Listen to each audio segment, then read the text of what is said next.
Hey there. Today I want to talk about MLOps as a tension or process, not a tool. And I know, gosh, I'd say MLOps and DevOps and CICD, and it may make you want to regurgitate in your mouth a little bit.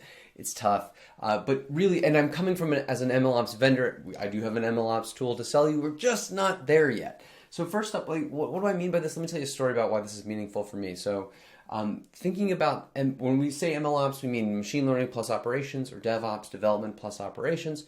Many years ago, I was working on a consulting project. We were building an application for a customer. It had a Hadoop engine as the data processing layer and HDFS for storage. Had this ML layer to do cool stuff and search and a web app, lots of fun things.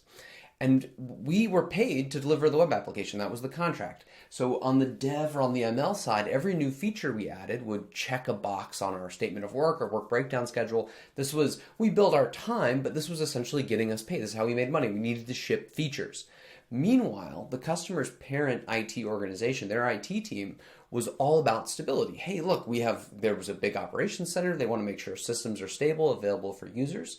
And if something critical was going on, they would institute what they called a code freeze, meaning no new changes could go into production software applications like ours. So this created an inherent tension. There was this problem of operations, they don't care if we ship new stuff. They only get in trouble if something breaks. So any new change to them, at least superficially, seems like something that has the potential to break, but can't help them. Meanwhile, on our side, our goal is to ship all these new features per our contract, per our statement of work, per your Jira ticket as a developer, or per your developer's Jira ticket.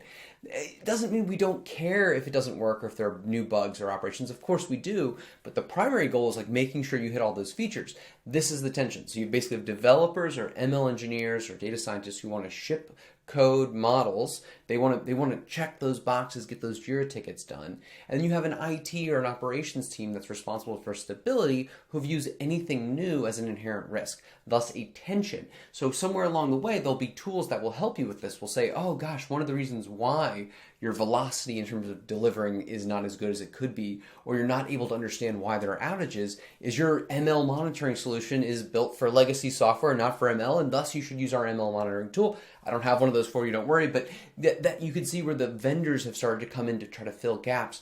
But it starts at the beginning with this idea of attention, like this is the problem we're trying to solve. And CI/CD as a process, continuous integration, continuous delivery, continuous deployment, these types of things are approaches to solve this or to address this tension by saying, can we shift some of the ops responsibility to the developers, to the ML teams? So kind of more like Hammurabi's code, the engineer who builds the bridge needs to live underneath it for a little while. It doesn't matter what tools you use, but as an approach, we're saying it's not just IT operations responsibility to keep things up. And again, I'm not saying it ever was really that, separate, but at least from a more formal structure, that was the existing org structure that reflected or exacerbated the tension. And we're trying to shift that with things like a CI/CD approach or a DevOps, a CI/CD process with a DevOps or an MLOps approach to give some more ownership to the engineers.